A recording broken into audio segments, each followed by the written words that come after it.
Glacier बर्फ़ के बड़े बड़े पहाड़ों को ग्लेशियर कहा जाता है। मौसम वैज्ञानिकों का कहना है कि ग्लोबल वार्मिंग और बढ़ता तापमान बर्फ़ के टूटने का बड़ा कारण है, क्योंकि ग्लेशियर तो बरसों से पिघल रहे थे, लेकिन अब गर्मी इतनी बढ़ती जा रही है कि ग्लेशियर सामान्य से ज़्यादा पिघल रहे हैं। बढ़ती गर्मी के कारण ही ये ग्लेशियर अस्थिर होते जा रहे हैं। अंटार्कटिका का थ्वाइट्स ग्लेशियर तेज़ी से पिघल रहा है।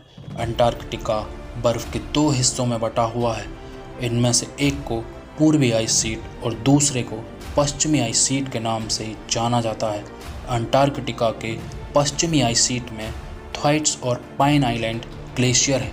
थ्वाइट्स के तेज़ी से पिघलने की वजह से इसे डूम्सडे का नाम दिया गया है। वैज्ञानिकों की जानकारी से माना गया है कि ये दोनों ग्लेशियर का आकार ब्रिटेन के जितना हो सकता है। उनका कहना है कि ये दोनों ग्लेशियर तेज़ी से पिघल रहे हैं।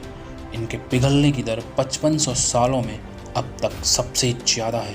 अगर ये ग्लेशियर पिघलते हैं तो इनके विशाल आकार को देखकर यह माना जा रहा है कि दुनिया के समुद्र में बढ़ोतरी हो जाएगी।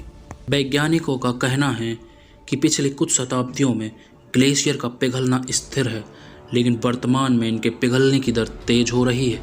बर्फ़ के पिघलने की बढ़ी हुई दर इस बात की ओर इशारा करती है कि पश्चिमी अंटार्कटिका की बर्फ़ की चादरें धरती की गर्मी के कारण टूट रही हैं। तेज़ी से बढ़ता हुआ समुद्री लेवल भविष्य के लिए बेहद खतरनाक साबित हो सकता है।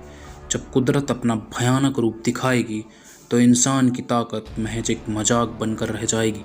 जब सफ़ेद बर्फ़ की ऊंची ऊंची चट्टानें पिघलकर पानी बन जाएंगी तो इंसान की बनाई हर खूबसूरत चीज़ तिनके की तरह बिखर जाएगी। शहर के शहर समुद्र में समा जाएंगे। जिस रफ्तार से ये ग्लेशियर पिघल रहे हैं, उस हिसाब से अगले कुछ सदियों में दुनिया के समुद्र स्तर में 3 से 4 मीटर की बढ़ोतरी हो जाएगी। ग्लेशियर अगर फटा तो कई सुपर पावर देश घुटनों पर आ जाएंगे। अगर अंटार्कटिका का सारा ग्लेशियर पिघलकर पानी में मिल जाएगा तो ऐसे हालातों में दुनिया को कई गंभीर समस्याओं का सामना करना पड़ सकता है। इससे करोड़ों लोगों की जानें भी जा सकती हैं। यही नहीं, पूरे ग्लेशियर के पिघलने पर वैश्विक अर्थव्यवस्था पूरी तरह से धराशायी हो जाएगी। अगर पूरी पृथ्वी का ग्लेशियर पिघल जाता है तो इससे 70 मीटर तक समुद्र का लेवल ऊपर उठ जाएगा।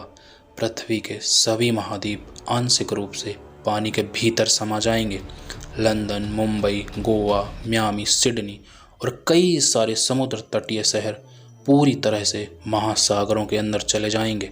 अर्थव्यवस्था और रहने लायक जगह पूरी तरह से तहस नहस हो जाएगी। करोड़ों लोग बेघर हो जाएंगे। रहने और खाने के लिए कुछ भी नहीं बचेगा।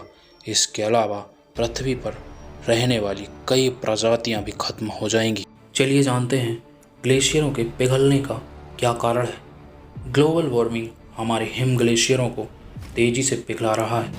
ग्लोबल वार्मिंग को नियंत्रण करना काफ़ी चुनौतीपूर्ण हो सकता है, लेकिन ये पूरी तरह से असंभव नहीं है।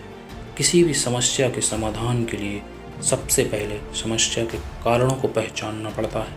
इसलिए हमें ग्लोबल वार्मिंग के कारणों को समझने की आवश्यकता है।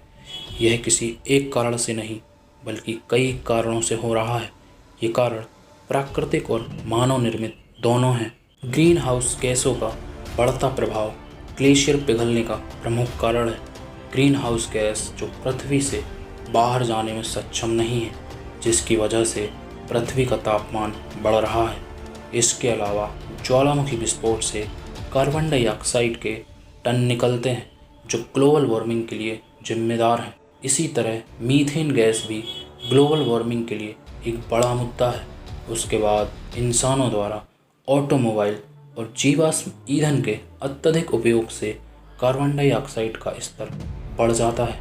इसके अलावा खनन और पशुपालन जैसी गतिविधियां पर्यावरण के लिए बहुत हानिकारक हैं और सबसे ज़्यादा तेज़ी से हो रही वनों की कटाई ग्लोबल वार्मिंग का मुख्य कारण है। चलिए जानते हैं इसके समाधानों के बारे में। दोस्तों, अभी स्थिति ज़्यादा बदली नहीं है। अगर देखा जाए तो अभी भी हमारे पास बहुत वक्त है। हमें प्रकृति और विकास के साथ संतुलन बनाना होगा। जब सब मिलकर कोशिश करेंगे तो इसे रोका जा सकता है। इसके लिए व्यक्तियों और सरकारों दोनों को इसे रोकने की दिशा में कदम उठाने होंगे। हमें ग्रीन हाउस गैस की कमी से शुरू करना चाहिए। इसके लिए प्लास्टिक पॉलीथीन के उपयोग को कम करना होगा, ऑटोमोबाइल का उपयोग कम करना होगा। एक और कदम जो आप उठा सकते हैं, बिजली के उपयोग को भी सीमित करना होगा और इसके अलावा रिसाइकलिंग को भी प्रोत्साहित किया जाना चाहिए।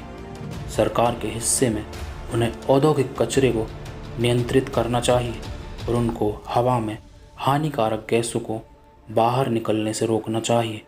और सबसे अहम बात, वनों की कटाई को तुरंत रोका जाना चाहिए और वृक्षारोपण को प्रोत्साहित किया जाना चाहिए, वरना एक दिन ऐसा भी आ सकता है जब हालात काबू से बाहर हो जाएंगे और हमें भयानक विनाशकारी जल प्रलय का सामना करना पड़ेगा। तो दोस्तों, ग्लोबल वार्मिंग को रोकने के बारे में आपकी क्या राय है, कमेंट सेक्शन में ज़रूर बताएं।